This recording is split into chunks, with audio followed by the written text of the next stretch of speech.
පින්වත්නි නෙළුම් මල කියන එක අපේ සංස්කෘතියත් එක්ක අපේ බෞද්ධ වටපිටාවත් එක්ක අපට ගොඩක් සමීප දෙයක්.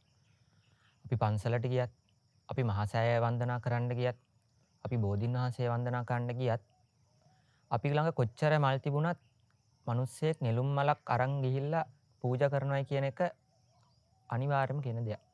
මොකද පින්වත්නි නෙළුම් මල කියන එක පිරිසිදුයි කියන මතය අපි ගාව තියෙනවා. නෙළුම් මල කියන එක අනිත් මල් එක්ක බලද්දි සුවඳවත්, ඒකේ පාට ඇහැට ප්‍රියයි, ඒකේ පෙනුම ඇහැට ප්‍රියයි. ඒ පවිත්‍රභාවය අනිත් මල් එක්ක බලද්දි අපි අතර තියෙන එක ලස්සන මලක්, සුවඳවත් මලක්, පිරිසිදු මලක්. මොකද පින්වතුනි නෙළුම් මල හටගන්නෙම කුණු ගොඩක් ඇතුලේ. නෙළුම් මල හටගන්නේ වැවක් ඇතුලේනේ. ඒතකොට මඩ ගොඩක හටගෙන මේ මඩ වලින්ම ඉපදිලා හැබැයි ඒක පීදුනාට පස්සේ වතුරෙන් උඩට ඇවිල්ලා මල පිපුණට පස්සේ ඒ මඩ ගතිය මලට අදාළ නැහැ. Taman හැදුනේ කොහෙද කියන එකේ මලට අදාළ නැහැ. ඒ මල නෙළුම් මලම තමයි. තවත් කෙනෙක්ගේ ඇහැ පිනවන්න පුළුවන්.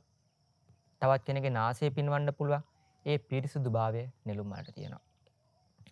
එතකොට පින්වතුනි භාග්‍යවතුන් වහන්සේ දේශනා කරනවා මේ බුද්ධ ශ්‍රාවකයන් වහන්සේලාත් හරියට නෙළුම් මලක් වගේ කියලා.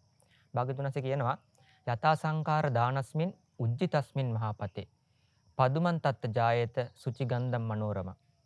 භාග්‍යවතුන් වහන්සේ කියනවා මේ කුණු ගොඩක් ගාව හැදිලා තියෙන නෙළුම් මලකට පුළුවන් නම් සුවඳවත් වෙන්න, වර්ණවත් වෙන්න, ප්‍රබෝධමත් වෙන්න, තවත් කෙනෙක්ව පිනවන්න. ඒ වගේම තමයි ඒවන් සංකාර භූතේසු අන්ධ භූතේ පෘතුජ්ජනේ. අතිරෝචති පඤ්ඤාය සම්මා සම්බුද්ධ ශාවකෝ.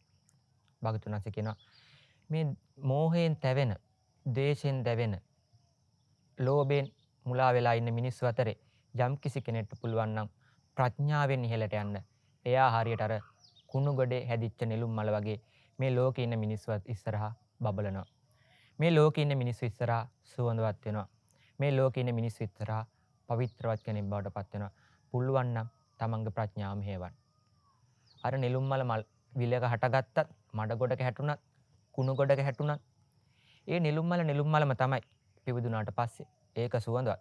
ඒතර පින්වතුනි මේ ලෝකේ ඉන්න මිනිස්සු ඇස්සේ කාමයෙන් තැවෙන, ද්වේෂයෙන් දැවෙන, මෝහයෙන් මුලා වෙලා විවිධාකාරී තීරණ ගන්න, තවත් කෙනෙක්ට කෙනෙහිලිකම් කරන, තවත් කෙනෙක්ට අහිතවත් වැඩ දේවල් කරන, දස අකුසල කර්ම කරන, නොඑක් පාප කර්ම කරන මිනිස්සු අතරේ ඔබට පුළුවන් නම් තමන්ගේ හිත, කය, වචනේ සංවර කරගන්න. ඔබට පුළුවන් නම් තමන්ගේ ප්‍රඥාව හරි පැත්තට මෙහෙවන්න පිළිදෙන. ඔබට පුළුවන් මේ ලෝකයේ ඇස්සේ ඉන්න නෙළුම් මලක් බවට පත් වෙන්න. තවත් කෙනෙක්ගේ හිත දිනාගත්ත මිනිස්සෙක් බවට පත් වෙන්න. කුණු වෙන ගඳ ගහන ලෝකයක් ඇතුලේ ඔබට පුළුවන් සුවඳවත් මිනිස්සෙක් බවට පත් වෙන්න. පින්වතුනි, මනුස්ස ජීවිතයක් ඇතුලේ අපි වෙන්න ඕනේ අන්න ඒ කාරණේ. මොකද භාග්‍යතුන් වහන්සේමයි කියන්නේ අතිරෝචති පඤ්ඤාය සම්මා සම්බුද්ධ ශාවකෝ.